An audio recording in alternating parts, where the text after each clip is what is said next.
suis Régis Moscardini du blog de photos animalières Oxonature et bienvenue dans cette nouvelle vidéo dans laquelle nous allons voir comment prendre de belles photos d'automne. Alors c'est une vidéo un petit peu particulière car elle fait suite à ma présentation lors du salon de la photo 2011 à Paris sur le stand Agora du Net. Alors commençons par regarder quelques belles photos d'automne, des photos qui ont été envoyées par des lecteurs du blog et je les remercie évidemment particulièrement pour leur participation. Alors la première photo, celle de Julien Moscardini, sur un paysage de Haute-Loire.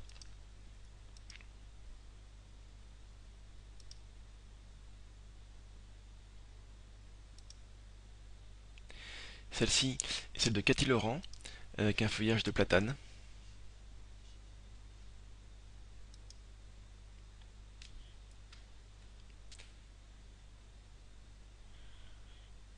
Continuons avec une photo de Marie-Pierre Gourdon et un beau fruit d'automne, une bogue de châtaigne. Remarquez la coccinelle qui est bien cachée dans les piquants de la bogue, à l'abri des prédateurs.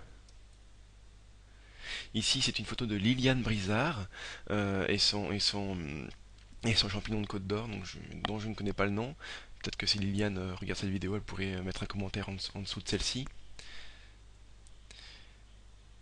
Cette photo a été prise par Jean-François Bouillet et c'est un reflet d'automne sur le lac. Une très jolie photo également.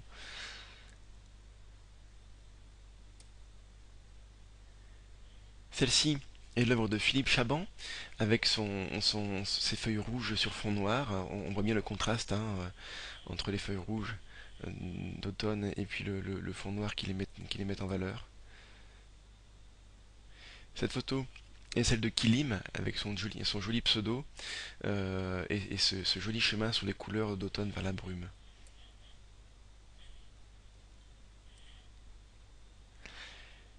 Cette photo de Martine Propice et ses belles fougères d'or, remarquez le beau fond, le joli bokeh et puis surtout cette belle couleur d'or. Voici l'image de d'Éric Marie, photographe de Côte d'Or, rencontré d'ailleurs à plusieurs reprises sur différents salons. Et puis cette belle feuille en contre-jour. Là aussi on a un très joli fond. Et pour terminer ce diaporama, voilà donc la photo de Patrick Cocriamont et son lever de soleil sur un sous-bois et son magnifique tapis de feuilles rouges. Alors, l'automne est donc une saison extraordinairement colorée, on le voit avec cette jolie mosaïque ici. Mais le revers de la médaille, elle est très difficile à photographier. Donc je vais partager avec vous quelques conseils pour ne pas être déçu lors de vos futures prises de vue d'automne. Commençons par la forêt, qui est à mon avis l'essence même de la photo d'automne, puisque c'est là où on voit les plus belles couleurs. Alors, c'est une nouvelle photo de Patrick Cocriamont. On va voir s'afficher son nom en bas à gauche. Alors pour pouvoir faire des jolies photos comme celle-ci, il y a quand même quelques petites techniques à mettre en œuvre, et voilà, ça s'improvise pas. On va voir lesquelles ensemble. Alors c'est donc les photos de forêt d'automne sont faciles à photographier. Enfin pardon, il y a une partie facile à faire. Facile parce que c'est à portée d'appareil, c'est à quelques pas, à quelques kilomètres tout au plus, et la beauté de la forêt est immédiate. On peut dire que la matière est là. Là où c'est difficile, c'est qu'il s'agit de traduire la beauté de la couleur sur un capteur, et on peut vite avoir des patchworks de couleurs insipides, ou en tout cas très difficiles à lire, et on peut donc tomber facilement dans le piège de la surcharge visuelle. Alors pour éviter tout ça, on va voir ensemble quelques petites astuces, des petits trucs faciles à mettre en œuvre. Premièrement, les paysages. Alors pour avoir un joli paysage comme celui-ci, évidemment utiliser le grand angle, qui permet d'avoir donc des premiers plans, le premier plan, les arbres et les nuages tout en même temps. Et ça va donner aussi une sensation d'espace, de perspective, de liberté, même si on veut aller un petit peu plus loin. Donc seul cet objectif peut donner cette impression-là. Fermez également le diaphragme. Alors, sans entrer trop dans la technique, en fermant le diaphragme, vous aurez une grande profondeur de champ, une grande zone de netteté, ce qui vous amènera à avoir une netteté complète du premier plan jusqu'à l'arrière-plan. Et c'est ce qu'on cherche évidemment dans les photos de paysage. Alors pensez aussi à la lumière, mais pas n'importe quelle lumière, la lumière du matin et du soir, celle qui vous donnera les lumières rasantes, les lumières les plus intéressantes. Euh, Vous aurez, grâce à cette lumière-là, des belles couleurs chaudes, des belles couleurs douces. Vous pourrez aussi jouer avec les ombres. Donc c'est très important de se lever tôt le matin et d'aller prendre les photos le soir également. Seulement, cette belle lumière-là dure assez peu. Il vous faut être au bon moment, être sur place au bon moment et surtout anticiper. Repérer les lieux, pourquoi pas la veille pour le matin pour le soir. Bref, n'allez pas sur place à la dernière minute, pardon, parce que là, vous êtes sûr que vous louperez votre photo à trop vouloir vous presser. Alors après, n'oubliez pas non plus d'intégrer le fameux premier plan, celui qui va dynamiser votre photo, lui donner de la profondeur, donner de l'échelle aux différents éléments qui composent l'image. Ça va permettre de guider le regard, de rassurer le spectateur. Alors après, bien sûr, vous pouvez intégrer n'importe quel premier plan, hein. On peut penser au tronc, aux souches, au tapis de feuilles, aux flaques, bref, c'est à vous de faire avec les éléments que vous avez sur place. Alors on va changer d'objectif pour, pour cette fois-ci resserrer un petit peu et prendre des photos d'arbres en plein cadre. Alors pour celle-ci, plein feu sur la création. Alors évidemment c'est facile à dire, mais comment faire pour laisser libre cours à votre sens artistique? Tout d'abord, combiner les couleurs entre elles. Alors pour cela, sachez par exemple que le chêne va garder ses feuilles vertes plus longtemps que d'autres espèces d'arbres, comme le hêtre notamment, ce qui vous permettra de jouer sur ces contrastes de couleurs. Vous pouvez également, pourquoi pas, jouer sur le tapis de feuilles rouges des feuilles de hêtre qui sont peut-être déjà tombées, et en contraste, jouer sur le contraste avec les feuilles de chêne qui seront encore sur les arbres. Bref, c'est à vous de composer avec les éléments qui sont sur place. Opposer aussi les formes entre elles, on le voit très bien sur cette photo d'Éric Marie, la rectitude du tronc et du fût qui va contraster avec les branches qui sont toutes tortueuses.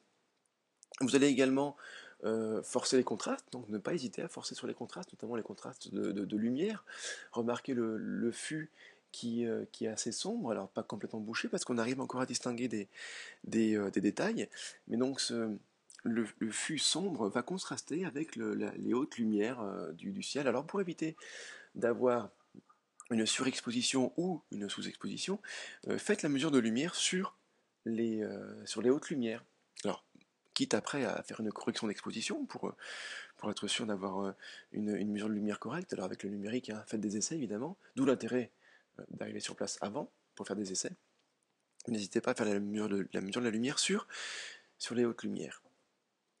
On va changer d'objectif, encore une fois, pour passer, pourquoi pas, un objectif de macro, pour resserrer encore plus et aller prendre en photo les plus petits éléments qui composent l'arbre, les feuilles. On va s'aider d'une photo de Martine Propice. Alors ici, sur les feuilles d'arbre, le contre-jour est roi.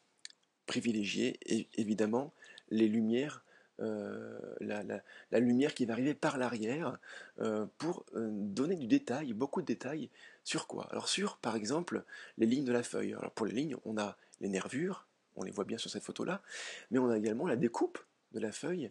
Alors après, chaque espèce d'arbre a sa découpe de feuilles qui lui appartient.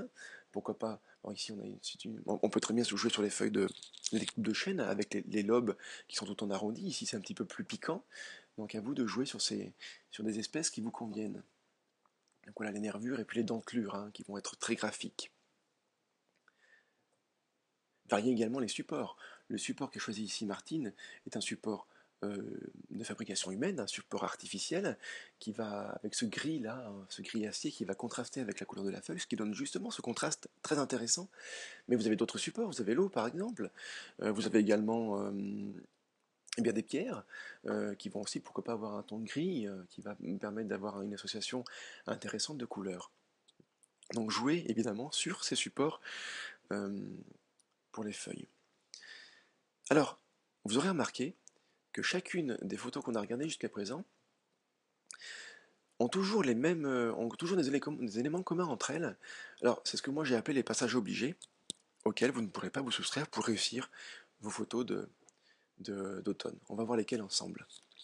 Le premier, alors, toujours pareil, on part d'une photo. Cette fois-ci, c'est encore une photo de Martine Propice, avec cette fougère en contre-jour. Alors le premier passage obligé, le premier élément sur lequel vous devez absolument fournir un effort très important, c'est la belle lumière. Alors pour avoir la belle lumière, on en a déjà parlé au début de la vidéo, c'est ce qu'on appelle les golden hours, ce qu'on va pouvoir traduire facilement en français par les heures magiques de la journée. Alors ces heures magiques de la journée, pardon, ces heures magiques de la journée, elles sont, alors c'est le matin, c'est le soir, alors ça c'est valable pour toutes les saisons de l'année, hein, c'est pas forcément que pour l'automne, sauf que l'été vous serez obligé de vous lever bien plus tôt pour avoir le joli lever de soleil, mais bon voilà, donc pensez à cette belle lumière, ça va vite, il vous faut donc absolument être sur place bien avant les moments importants pour la lumière. Alors maintenant, le deuxième élément important, le deuxième passage obligé, c'est la composition, la fameuse composition qui doit guider toute votre création d'image à chaque fois que vous prenez une photo. Alors c'est pour éviter l'image fouillie, l'image surchargée, le patchwork sans saveur, il vous faut absolument trouver un sujet fort, pour ne pas avoir une espèce de photo fourre-tout dans laquelle le spectateur ne se retrouverait pas. Alors quoi comme sujet fort en automne? Alors la couleur évidemment, mais ne misez pas tout sur elle, sinon eh bien, vous allez droit dans le mur. Parce que si vous ne misez que sur la couleur, eh bien, vous allez avoir une espèce d'enchaînement, de fouillis de couleurs qui n'aura pas d'unité. Non, donc la couleur est un point fort. Il y a d'autres choses. Il y a les symboles de l'automne. Alors quoi comme symbole de l'automne? On a les champignons, les feuilles, les châtaignes, par exemple. Il y en a d'autres. Il y a l'eau. C'est ce qu'a choisi de mettre en évidence ici Rick Marie sur son image. On voit l'image, on voit le ruisseau qui part et qui guide l'œil pour aller vers le fond de la photo. Alors ici, il s'est attaché à mettre en évidence à mettre en évidence le ruisseau, mais après, libre à vous de choisir un autre sujet, et surtout, soyez simple, privilégiez la simplicité, prenez votre temps, surtout ne restez pas à votre hauteur d'homme, parce que le regard que nous on porte sur les choses, c'est toujours à hauteur d'homme, donc on connaît ces points de vue-là. Donc baissez-vous, montez sur des monticules, rampez, décalez-vous, enfin bon, déplacez-vous, mais surtout soyez simple. C'est très important pour avoir des images qui soient agréables à regarder et qui ne soient pas fouillis. Alors après ces passages obligés, il y a des sujets typiques de l'automne. On a évidemment parcouru quelques-uns, la forêt, les feuilles. Il y en a d'autres. Il y a par exemple le champignon. Martine Propice nous en propose ici un joli aperçu. Il y a aussi par exemple les insectes, sur cette belle image de Kilim. Donc des insectes de l'hiver, on en a alors moins évidemment qu'en été ou qu'au printemps, parce que c'est la saison morte, hein, bien sûr. Il y a également les animaux. Sur une photo ici que j'ai prise, pardon pour le bruit du micro, une photo d'un jet des chênes que j'ai prise à la fin de l'automne. Vous avez l'eau, sur une nouvelle image d'Éric Marie, sur ce joli filet, avec un temps d'obturation assez long pour pouvoir avoir cet effet de filet. Et puis le vent, on retrouve encore une photo d'Éric, qui a eu ici un temps d'exposition encore une fois assez faible, pour mettre en évidence eh bien, le mouvement de ces de ces grandes branches, de ces petits troncs. Évidemment, vous avez plein d'autres sujets d'automne qui sont typiques, donc à vous de les choisir et de les mettre en évidence dans vos belles photos. Voilà, c'est la fin de cette vidéo. J'espère qu'elle vous aura apporté des éléments intéressants. Libre à vous de les mettre de les mettre en application. Si vous avez pris de belles photos, eh bien dites-le dans les commentaires. N'hésitez pas à partager vos connaissances, votre expérience. Et j'espère vous retrouver sur le blog. A très bientôt pour une nouvelle vidéo du blog Octo Nature.